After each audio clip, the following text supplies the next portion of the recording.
I just got these from Aldi. It's like a Poppy Olipop dupe. Rated, I think, 64 on Yuka. If you know, you know. This is good. Yesterday, you said tomorrow. The time is now. Less deciding, more doing.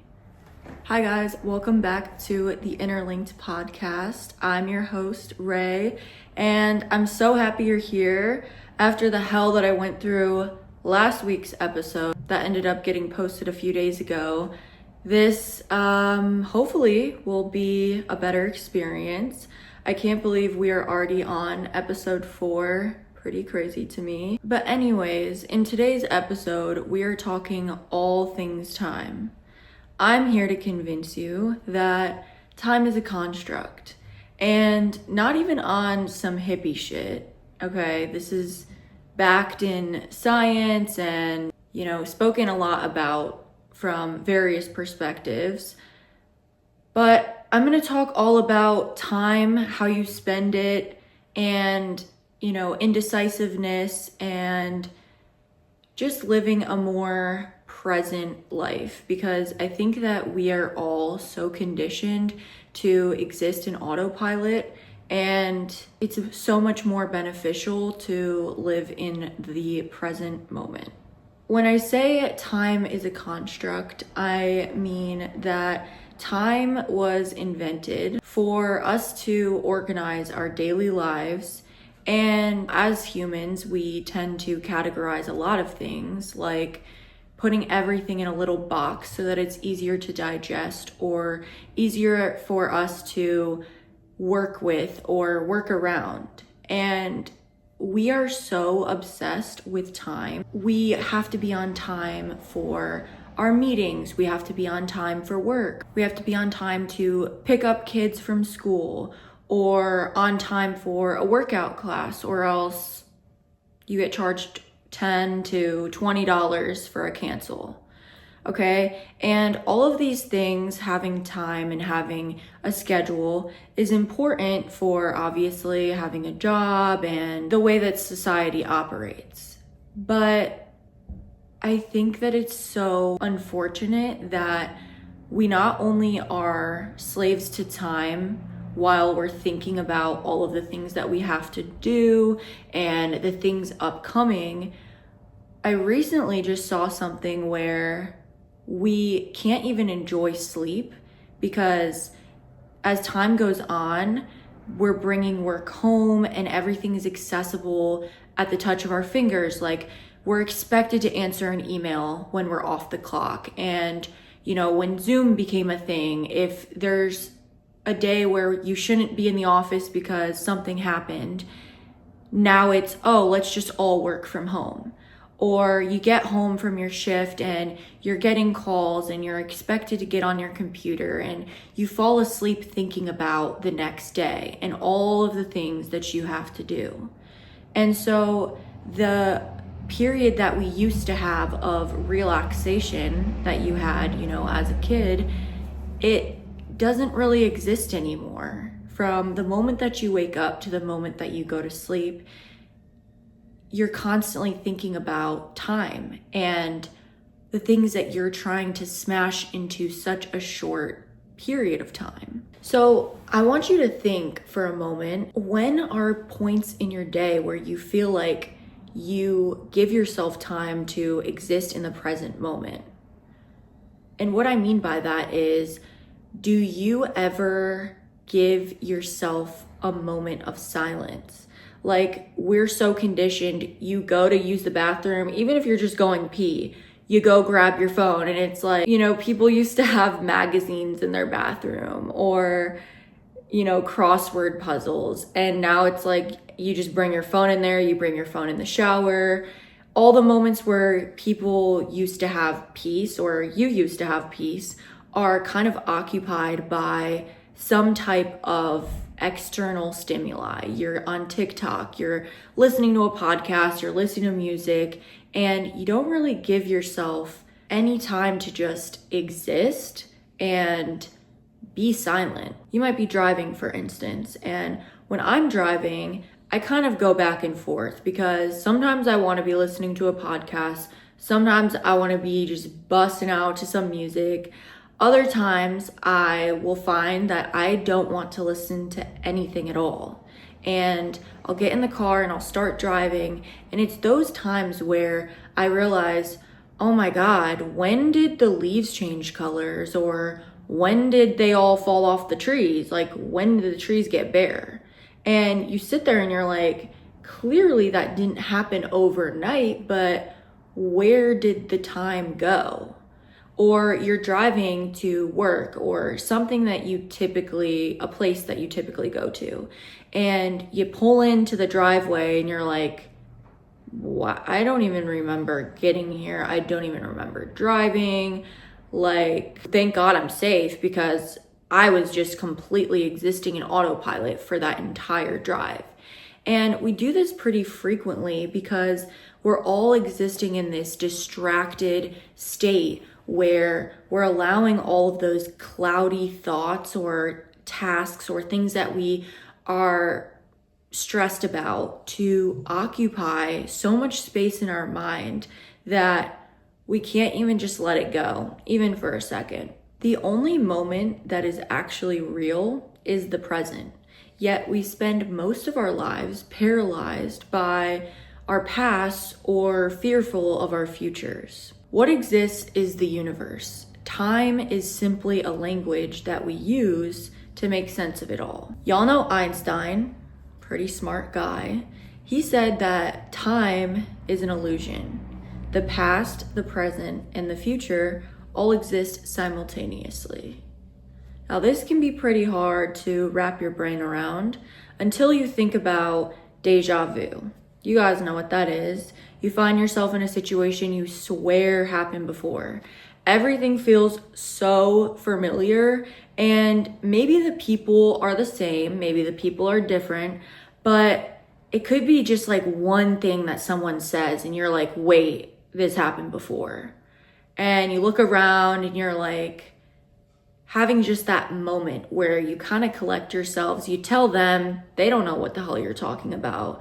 And you just kind of let it go away afterwards. Like, that was weird. And then you brush it off. This is actually a moment where the time kind of gets mixed up. The past, the present, and the future are all overlapping. Time is actually a side effect of your consciousness shifting through billions of infinite parallel realities. So you think about time, and if I'm saying it's a construct, what else is a side effect of time?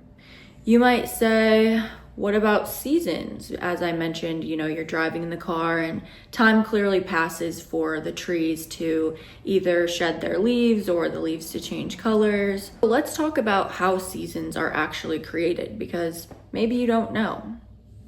The Earth's axis is tilted at 23.5 degrees. And when it's tilted towards the sun, we have summer. When it's tilted away from the sun, we have winter. You think about the seasons and you think about how they correlate to the way that our year is set up. Because if I'm saying time is a construct, then isn't our calendar also a construct? Yes. So our seasons are composed of, obviously, spring, summer, fall, and winter. So spring is March through May, summer is June through August, fall, September through November, and then winter, December through February. So there's the lunar calendar, which operates by the moon cycles. So there's 13 months as there are 13 moon cycles.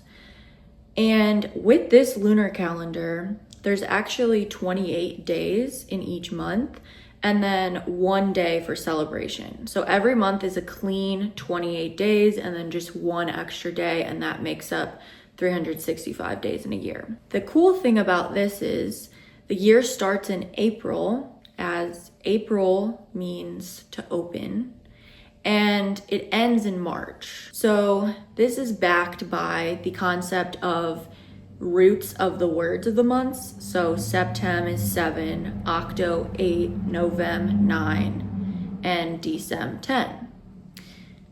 Now, if you're wondering where's 13 months coming from, in between June and July is a month called Soul, and this is how we account for 13. The current calendar that we have is called a Gregorian calendar, and people argue that this was made for economic, political, and religious reasons.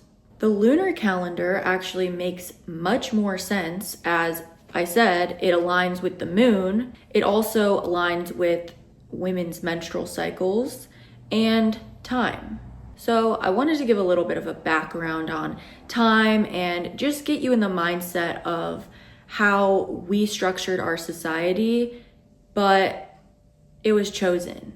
You know what I'm saying? Like, all of these things are made up. And this is so important to the way that you exist on a day-to-day basis, because if it's made up, why are you allowing these things to dictate how you live your life, how you feel, and what you do with your time? So for instance, it's Monday, so everyone's miserable. You go into work, happy Monday. God, like, whole week ahead of us. And everyone's kind of tired, unmotivated, feeling irritated. Just the vibes are horrible. And I've allowed myself to fall into this a little bit until I started operating like it's Monday motivation. So Mondays are actually like a very uplifting day for me, because I'm just trying to convince myself and everyone else around me that it's a good day, it's gonna be a good week, and this is the day I'm setting myself up for success or for failure if I decide to kind of fall into that trap of, it's Monday. And obviously these thoughts stem from the fact that, you know, America operates on a typical 9-to-5 system where you work Monday through Friday, 9 to 5, and Monday just happens to be the first start of that cycle of hell, if you might say, if you really hate your job. But when Friday rolls around, best believe everyone's walking around, happy Friday, TGIF, everyone's existing super uplifted and happy because they know it's about to be the weekend, obviously. But why allow that to actually dictate how you feel? Every day is simply a new day. It doesn't have to be Monday. It doesn't have to be Tuesday. I am such the type that I like to associate days with things or activities or chores. And I get really obsessed with time myself. So much so to the point where I feel like it allows me to be more productive if every Monday I vacuum and every Tuesday I do laundry. So it can be beneficial, but what I'm referring to is falling into the trap of what society expects from you on that day and shifting the narrative, okay? So if it's winter and you blame that for why you're not going to the gym or why you're not getting things done or why you're unmotivated or you're pushing something off until it's warmer out, let's be honest, it has nothing to do with the weather. That's where we run into an issue because, it's winter, I'm not going to the gym. Are you working out outside or is the gym inside? You know what I'm saying? Obviously, this can be backed by seasonal depression and the lack of sunlight. So I'm not saying that you're completely invalid for feeling unmotivated or you're in this state of like loneliness or sadness or depression because it's not sunny. That is genuinely a thing, seasonal depression. So I'm not by any means invalidating that. And I also am guilty of this too. I just want us to take a moment to think like some of these things that we make excuses for do not even have merit, okay? I'm doing 75 hard right now and I have to go outside every day to do a walk. It could be a run or whatever outdoor workout you want to do, but this has really conditioned me to stop giving excuses just because I don't want to do something.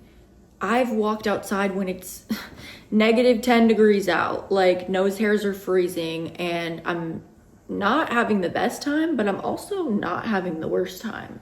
And the thing is, afterwards, I'm like, yo, I can't believe I just did that. Like, you want to talk about not allowing the season to prevent you from doing something?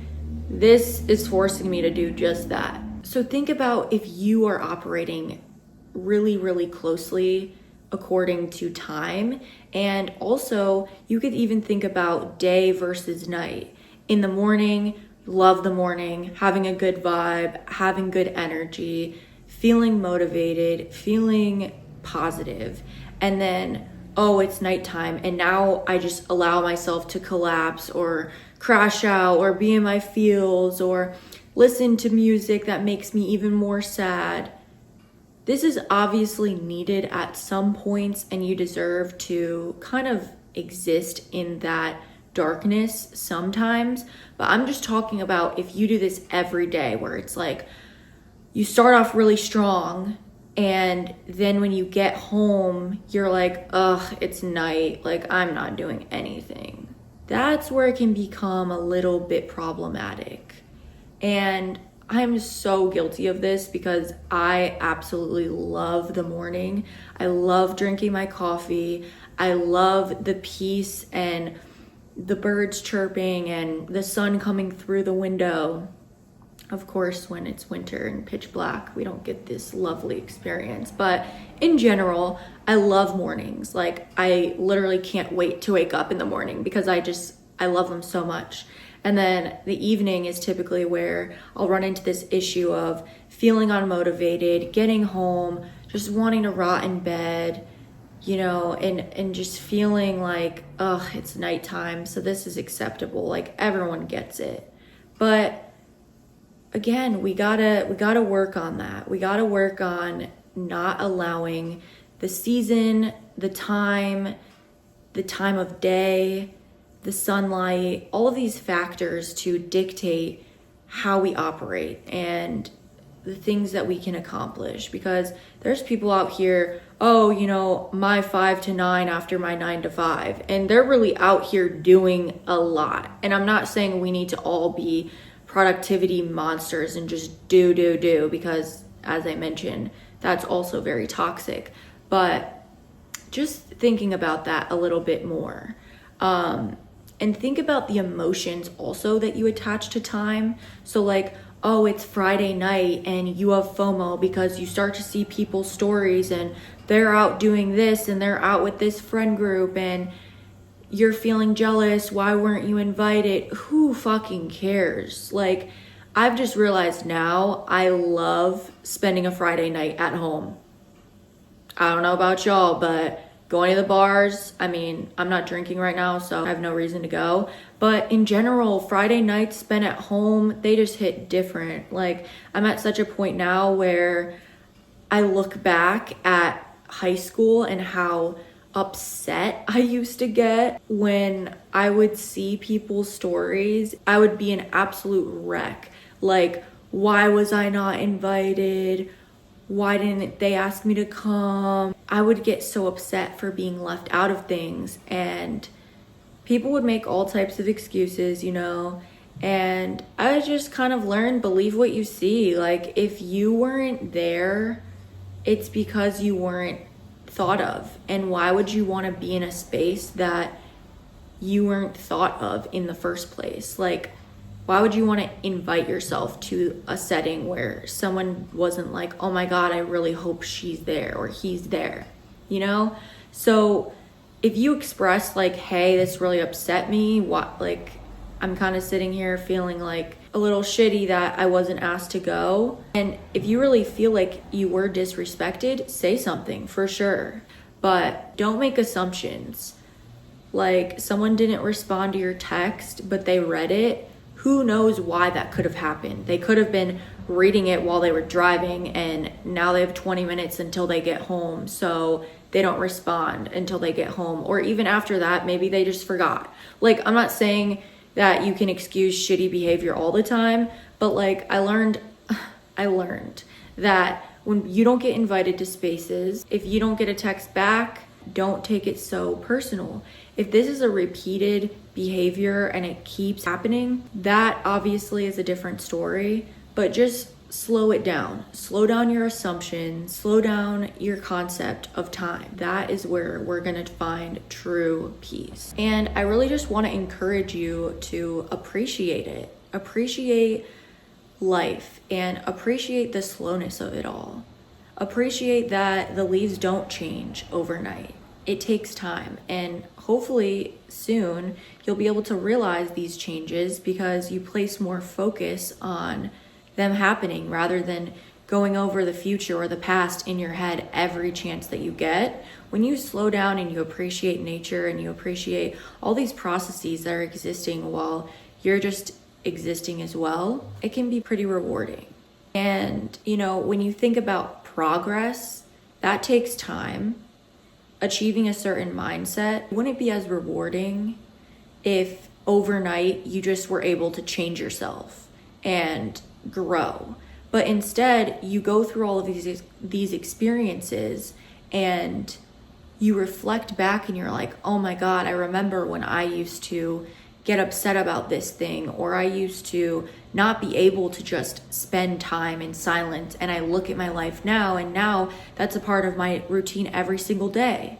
So don't think it's gonna go from 0 to 100, because it's not. And again, that is because of time. It's really important to just use what you have now. I think about this podcast and just me doing social media in general. And I have been wanting to do this since I was little, you guys. Like, I just actually posted this video of me pretending like I was a host of What Would You Do for a Klondike Bar? And this video was me when I was 10, holding a brush and using what I had at the time to just kind of exist and have fun with life. And it's funny looking back at that now, having a podcast, and clearly that was something I wanted to do, but I always just kind of held myself back by thinking I don't have the perfect scenario. I don't have the perfect background. YouTube a long time ago, when I was watching it, it was just all these rich girls that would show their house tours and show their lunchbox, and I just never felt like I could contribute to the conversation because I was living with my grandma, or I was living here and there, and I didn't have these nice things, and we're on food stamps, and I can't afford this and I can't afford that, and I feel guilty asking for anything, and I don't have 50,000 eyeshadow palettes, and it was very hard to feel like I could be a part of the conversation. And my whole life I kind of convinced myself that I didn't have what I needed to just start. And that's another thing I want to talk about for this episode is time, but also using your time wisely and not allowing it to pass you by. Time will never be something that we can control. Yes, the concept of our calendar and everything is man-made, like we constructed this for our use, but you can't control it. It's 2025. I can't just say it's 2026 because it's not. Like, I can't just say I'm 13 years old when I'm 24. But what I can control is how I spend my time and what I do with it and how I choose to think about it. And thinking in the now rather than always focusing on the past and the future. Stop convincing yourself that this isn't a good moment. You don't have the right things in place. You don't have enough knowledge. You don't have the best scenery or the best lighting or the best apartment or the best house, because in reality, you just need to get started and allow yourself to fail a little bit. Allow yourself to see, this is where I started, and over time I learned these things that kind of either opened doors for me or allowed me to gain the knowledge that I may have just sat here and tried to Google or read about, and then you don't finish the book, and then you don't finish the podcast, or you listen to it but you kind of forget about it. Nothing is as valuable as lived experience. So unless you start, you're never going to really have the true understanding that you would get from just doing the thing. Give yourself deadlines. Stop allowing your mind to convince you that you can't because of this thing or X, Y, and Z. Doubt and comparison will kill your creativity, and it will kill your dreams, and it will kill your imagination, and it will kill your drive. Being indecisive is simply just a crutch for not taking action. It's also deeply rooted in insecurity, okay, and fear. I have always attributed, I'm a Libra, so I'm indecisive, and that's just how I operate, and it makes sense. I mean, it's in my horoscope. Like, everyone knows Libras are indecisive. And even people that aren't Libras, we typically will just be like, oh, I'm so indecisive, like I can't decide. And part of it is being a woman. I think that as women, we are so considerate of other people's feelings, and often to a fault. I see this pop up a lot in relationships, whether that is friendships or a romantic relationship. You may get asked, like, where do you want to eat? Or what activity do you want to do? Or what movie do you want to watch? And it's a lot easier to just be like, oh, you pick. But in reality, that's removing all the thought from the process. You are kind of telling the other person, like, I don't really want to think right now. You know what I'm saying? Like, you might not think it's being harmful or it's being problematic, but it is in a way, because you're constantly forcing them to kind of do the heavy lifting. And in your mind, it might not seem like, oh, choosing our dinner is heavy lifting. Like, what do you mean? It's just picking the dinner. But when you constantly have to be the one to pick the dinner, maybe you get irritated by that. And when you constantly have to plan the date, maybe you get irritated by that. Maybe your partner is getting annoyed that you don't plan anything for them, or you don't take the initiative yourself, or you kind of come across as a little bit helpless because they always have to pick up the pieces and decide for you. Mind you, I'm coming from my own perspective. I have always been very guilty of this, and I finally kind of realized there's a lot of power and strength in putting your foot down and being decisive. You might find, like, oh, if somebody says, what do you want to eat? And the two options are, do you want pizza or do you want tacos? Okay. You think you don't care, but then they say, all right, let's get pizza. And in the back of your head, you're kind of let down a little bit because you're like, ugh, I actually did want tacos. Or, I don't actually think pizza sounds good, but all right, yeah, let's just get pizza. And it often takes them deciding for you to realize what you didn't even know that you knew. You know what I'm saying? Like, that's why I say there's actually work in deciding something, and when you choose not to decide, you're choosing to ignore work or remove yourself from a thinking process. Something as small as choosing what you want to eat, or something as large as a career change, or removing yourself from a friendship or a relationship because it's not working out.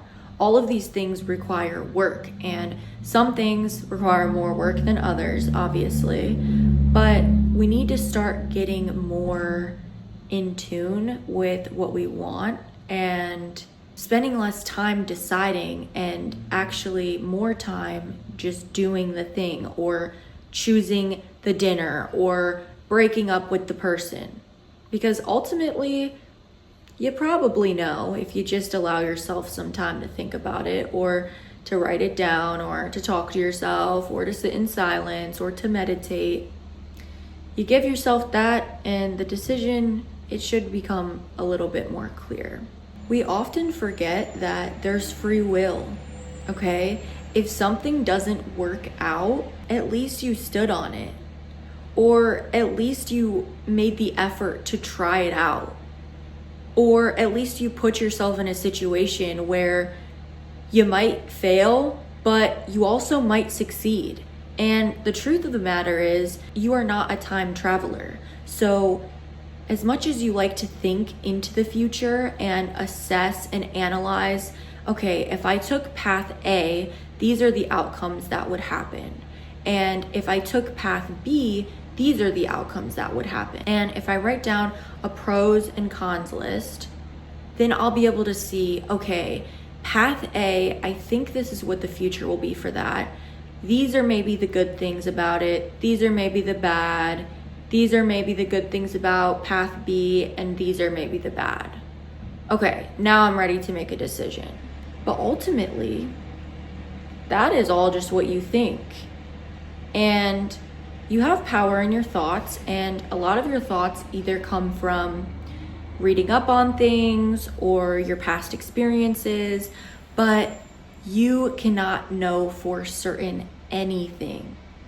You can think you'll know, but you actually will never know until you just do the thing. The other thing you'll never know is if you do path A and it does turn out kind of how you thought, the thing you might not be aware of is in that process, you are maybe gonna meet a new person that could change the trajectory of your life beyond just going down path A. Now you're going down path C from path A. But if you never went down path A, you would never get to C. And if you went to B, okay, we started with A and B. If you went down path B, you might have a failure that actually brings you to path D. And D you would never get to going through path A. And maybe you would if you went A to C and then you had the failure from C, but who knows? You don't know, okay? So we can think that, you know, being more logical and planning things out is going to allow us some clarity and prevent us from making a bad choice, but you will never know until you just do the thing. Let me give you another example.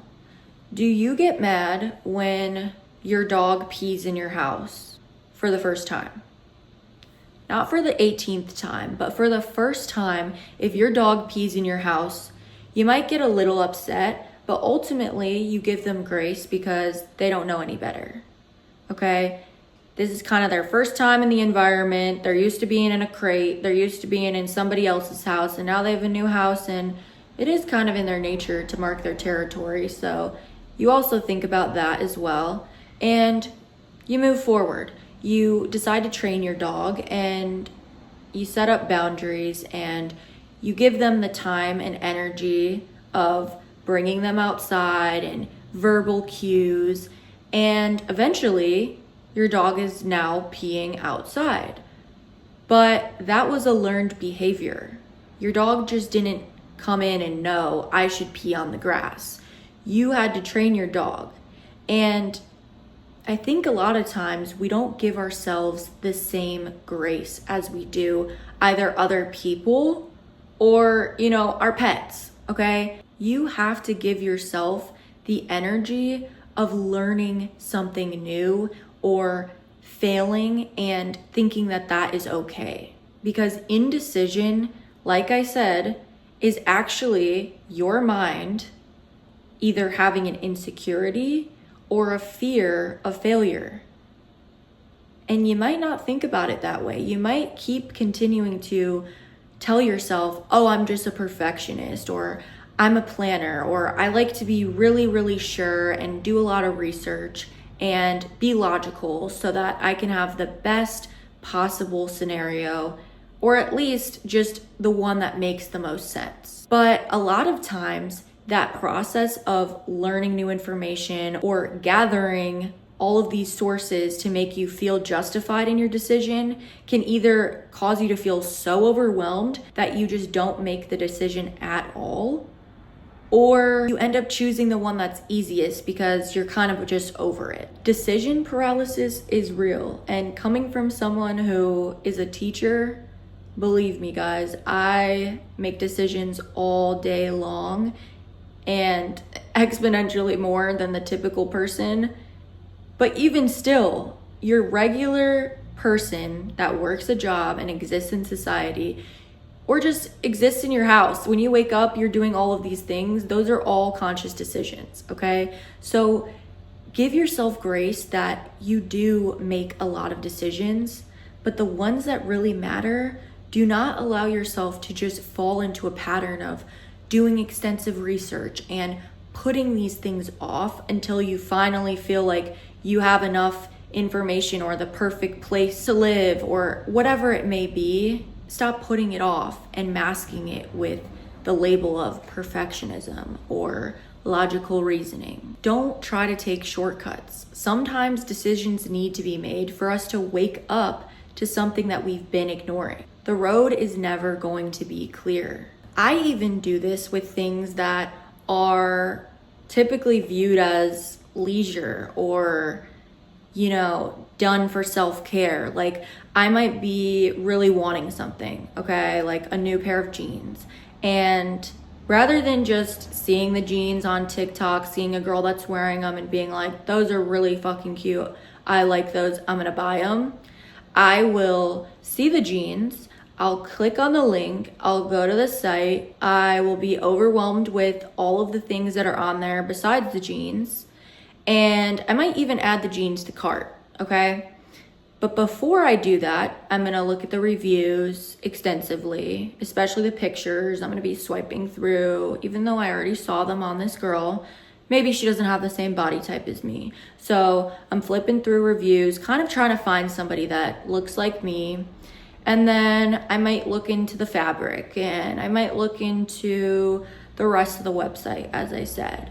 And the jeans are kind of just sitting in the cart, and then something else happens. Maybe I get a text or a notification and I get off the site and I find myself doing something else. And then maybe later on I'll remember, oh shit, I wanted to get those jeans. But I'm kind of still feeling overwhelmed by the decision of just purchasing the jeans. So I might go and look and see like, wait, let me just look up black baggy wide leg jeans and see what other jeans are out there. And then I'll go swiping through and I'll find myself on, 5 other sites with, 4 carts going on, and time has just been passing by. It's been hours, okay? Nothing has been done. I never purchased anything, and I might not even ever purchase anything. I might never get the jeans. At one point I wanted them. At another, I spent 2 hours deciding. And at the third, I made no decision. Okay? So this is kind of harmless. You might say like, you don't need the jeans. Your closet is full. Like, why? That's like a trivial example. Okay, but what about when you're deciding to break up with someone? And in your heart, it's time.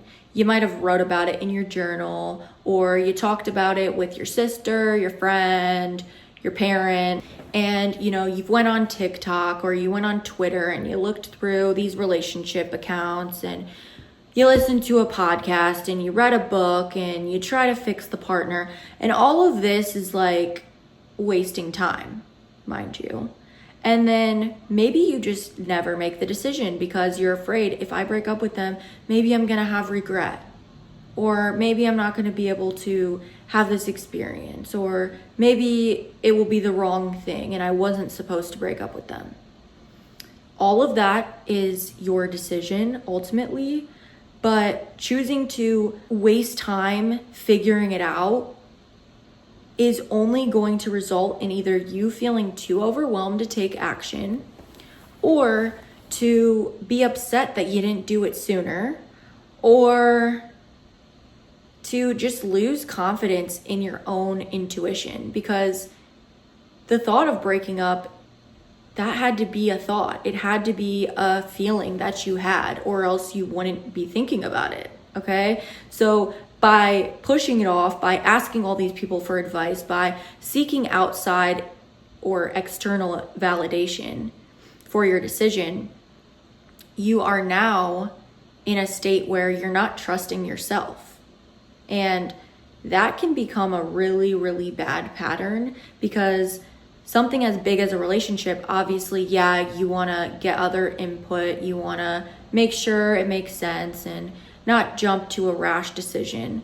But something as small as, once again, choosing where you want to eat, or maybe you need to get, in my case, a new laptop, or these things are not that big of a deal. In 10 years, did it matter what laptop you got? No. Obviously, there's costs involved with things. We're not even talking about that. We're talking about the actual concept. Is this decision going to have an impact on me in 5-10 years? Or is this kind of something that I just need to get used to just doing like that and not caring? Okay? Not always thinking about path A, path B, path C. We don't need to do that for everything in life. If we do, our lives are just gonna feel like, oh my God, I have to decide something else. Like, it's exhausting. You carry such a weight when you have all these things that you wanna do, or you wanna buy, or you wanna act on, and you just kind of keep them in the file folder. Like, in my mind, I'm like, oh my God, I didn't get the new laptop that I need. I didn't get those jeans, but I'm gonna keep thinking about them because I want them. I didn't break up with this person and I'm kind of miserable because I'm going to bed every night like, I should have just did it. Like, I knew what was right in this moment and I wasted all this time trying to figure that out. And I didn't make this decision and I didn't just go for it with this career change, and I didn't, whatever it might be that you want to do or you're not deciding on, that carries weight. Just like you might have tabs open on Google, you have tabs open in your mind. And when you don't close those, you don't check them off, it can be very, very, very overstimulating, draining, unmotivating, and ultimately really, really dissatisfying. I'm a very spiritual person and I go to a lot of yoga classes and I listen to a lot of podcasts and I practice meditation.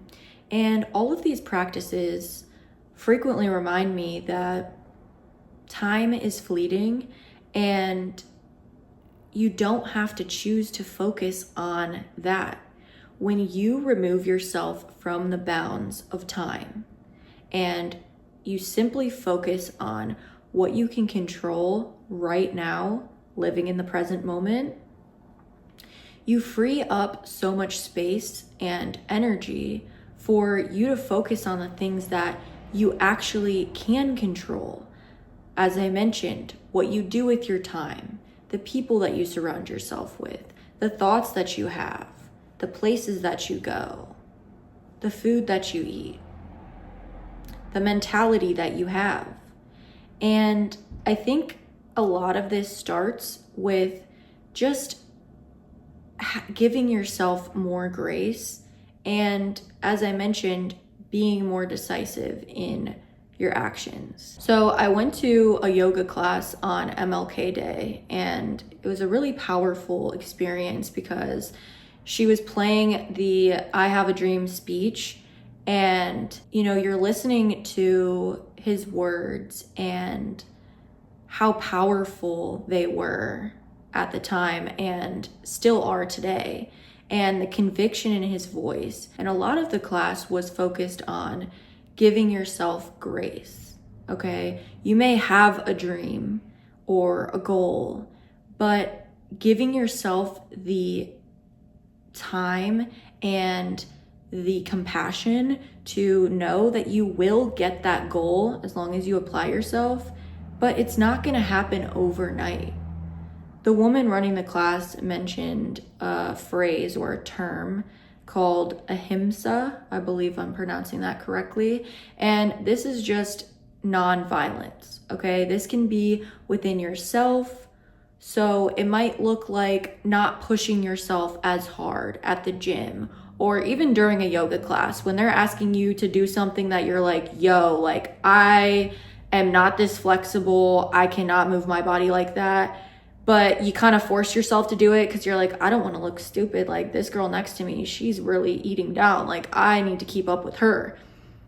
But listen to your body, okay? If you know that you have not moved in this way in months, years, ever, why are you thinking that you need to be a model yogi, okay? You're not. So give yourself the same respect and compassion that you give to others.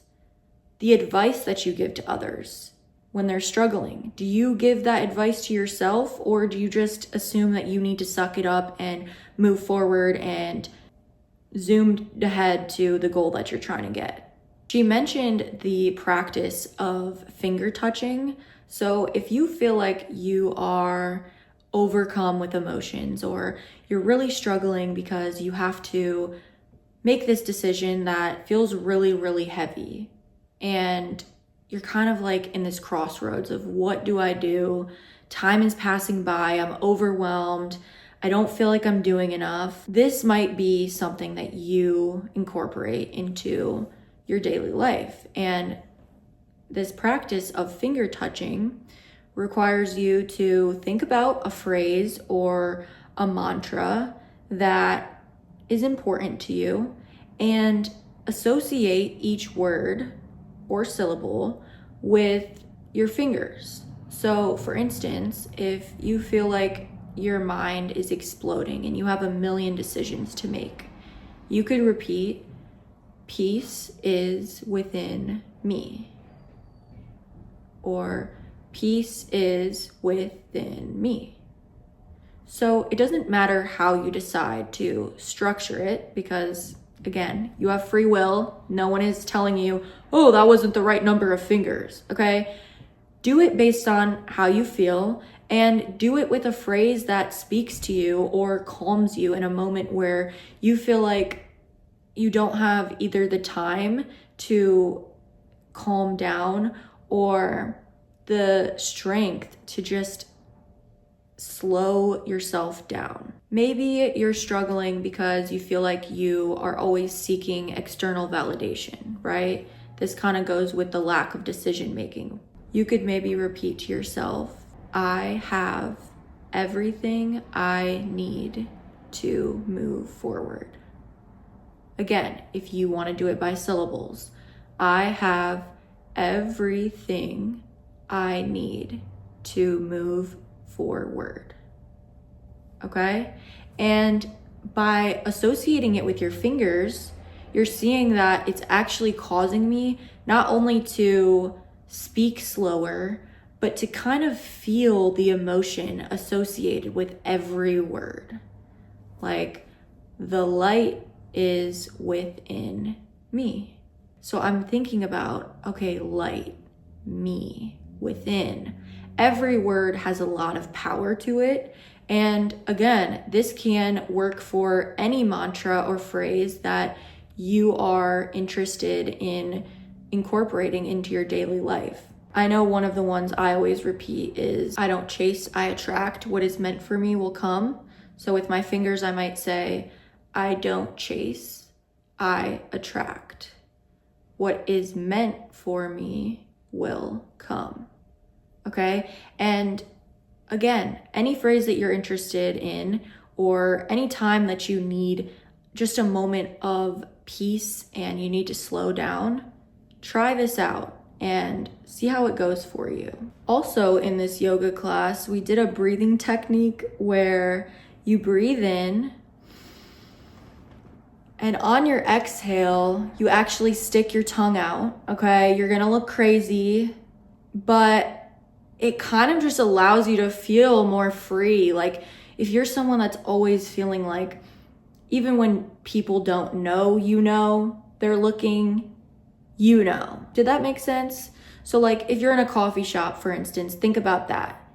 You might be so worried about how you're perceived on the laptop, and then you see them TikToks where it's like, you're actually just hunched over and you're like, I look so hot right now. Everyone at the coffee shop wants me, like I'm the baddest in the room. but then like you actually are just hunched over on your laptop.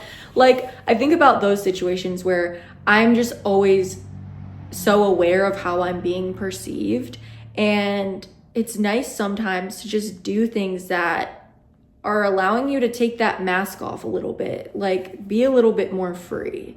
So this breathing technique, I want you to try it out. So you breathe in and then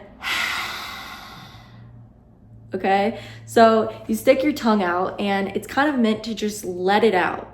All right, no one's near you, they're not smelling how hot your breath is. Like, who cares? Just do it at home and see how you feel.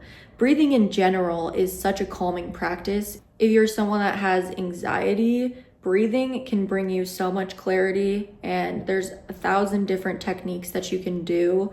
I know there was this one where you breathe in for 4 seconds, I believe, and then you hold it for 8 seconds, and then you breathe out for 6.